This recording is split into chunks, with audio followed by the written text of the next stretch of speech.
কি ভয়ঙ্কর কাঁকড়া! আজ নদীতে ঘুরতে গিয়ে এই কাঁকড়ার সাথে পরিচয়। তো আজ সকালে আমি, বাবা আর মা নদী দেখার উদ্দেশ্যে বেরিয়ে পড়ি। এটা হলো মাতলা নদীর এক অংশ, ঠাকুরানী নদী।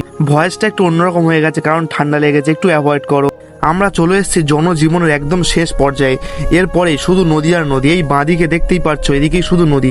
কয়েকজন জেলে নৌকা নিয়ে বার হয়ে গেছে তাদের জীবিকা নির্বাহের জন্য মাছ ধরার উদ্দেশ্যে। আর আমরা চলে এলাম ফেরিঘাটের কাছাকাছি। এটা হলো সুন্দরবন নেচার ক্লাবের পাশে। এই ফেরিঘাট থেকে লঞ্চে করে ওপারে রায়দিঘিতে যাওয়া হয়। এগুলোই হলো গ্রামের প্রাকৃতিক সৌন্দর্য।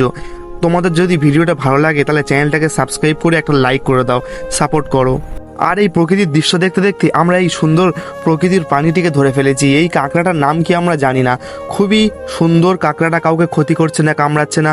আমিও একটু ধরার চেষ্টা করলাম আর তারপরে এখানে ছেড়ে দিলাম। ওর নিজের ইচ্ছা মতো যেখানে খুশি যেতে যায় যাক। তাই স্বাধীনভাবে বাঁচার জন্য ওকে আমি আবার প্রকৃতির বুকে ছেড়ে দিলাম।